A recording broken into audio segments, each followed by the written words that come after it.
नमस्कार, मेरी यूट्यूब मंच यूएनएन भारत में आपका स्वागत है। मैं हूं आपका मित्र ताराबी उपाध्याय और आपसे गुजारिश चैनल को सब्सक्राइब, लाइक, शेयर करें। साथियों, हमारे भारत आत्मनिर्भर बन रहा है, साथ ही हथियारों का निर्यात कर रहा है। इस संबंध में ब्रह्मोस का नाम लिया जाए तो अत्युक्ति नहीं होगी। ब्रह्मोस फिलीपीन खरीद चुका है हमसे, अब वियतनाम कतार में है। वियतनाम भी चाहता है कि ब्रह्मोस उसे मिलें। और भी देश ब्रह्मोस मिसाइल में इंटरेस्ट दिखा रहे हैं। बस कहा तो ही जा रहा है, भारत ने ब्रह्मोस से बढ़कर सुपरसोनिक मिसाइल टेस्ट कर लिया है DRDO ने, क्योंकि कहा तो ये गया था 700 मीटर की रेंज की मिसाइल का टेस्ट है, परंतु जिस तरह से उस मिसाइल का टेस्ट हुआ, जिस तरीके से वो ऊपर गई, उससे दुनिया सकते में आ गई और दुनिया ये कहने लगी कि ये सुपरसोनिक मिसाइल का टेस्ट है। अब ब्रह्मोस के बारे में बात करते हैं। ब्रह्मोस जिस तरह से भारत को घेरने की चीन कोशिश करता है, चीन की स्ट्रेटजी है कि वो भारत के खिलाफ काम पड़ोसी देशों को खरीदता है या अपने अंडर में लेता है। उसी राह पर अब भारत चल पड़ा है। पहले फिलीपींस, अब वियतनाम। वियतनाम और चीन का कॉन्फ्लिक्ट किसी छुपा नहीं है। जिस तरह चीन सागर पर अपना समुद्र में आधिपत्य साबित करना चाहता है, वो वियतनाम के अधिकार क्षेत्र में आता है। फिलीपींस और वियतनाम दोनों को चीन धमकाता है, इसीलिए वो चाह रहे हैं कि ब्रह्मोस मिसाइल उन्हें मिल जाए।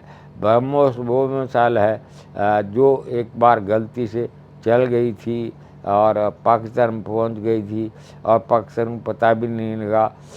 तब से ज़्यादा इंटरेस्ट शो किया जा रहा है इसमें। क्यों कोई भी हथियार बनाता है तो उसकी टेस्टिंग जरूरी है। मान लो अमेरिका हथियार बनाता है तो वो दूसरे देशों में युद्ध होता है, यूक्रेन में या कहीं और, वो वहाँ टेस्ट कर लेता है। परंतु चाइना के हथियार कहीं टेस्ट नहीं होते, वो किसी युद्ध में डायरेक्ट हिस्सा नहीं लेता। तो उसके हथियारों पर संदेह रहता है कि वो उतनी कैपेबिलिटी नहीं है। ब्रह्मोस अपनी कैपेबिलिटी सिद्ध कर चुका है, इसीलिए फिलीपींस ने और वियतनाम ने उसमें इंटरेस्ट शो किया है। जो और दोनों चीन के दुश्मन हैं।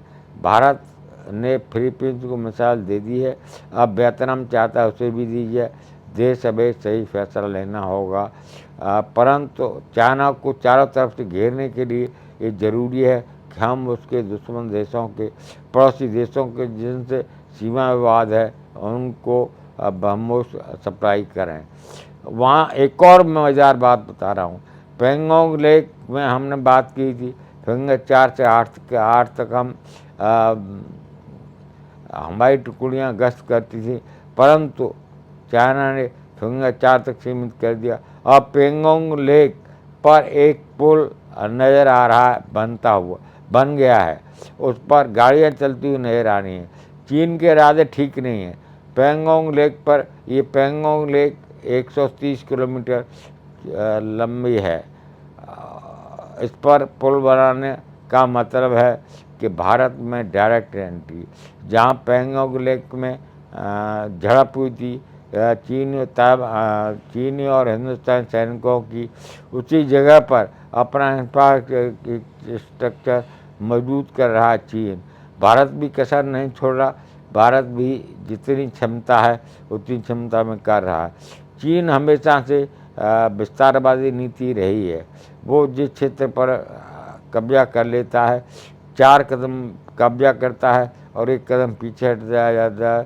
3 कदम का फायदा फिर उसे रहता है। अब फिंगर 8 से फिंगर क्या है?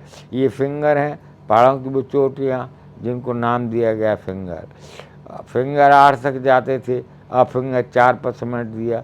अब वहाँ भी पेंगोंग लेक पर पुल बनाकर वो और भारत के क्षेत्र में प्रवेश करेगा, ऐसी आशंका जाहिर की जाती है।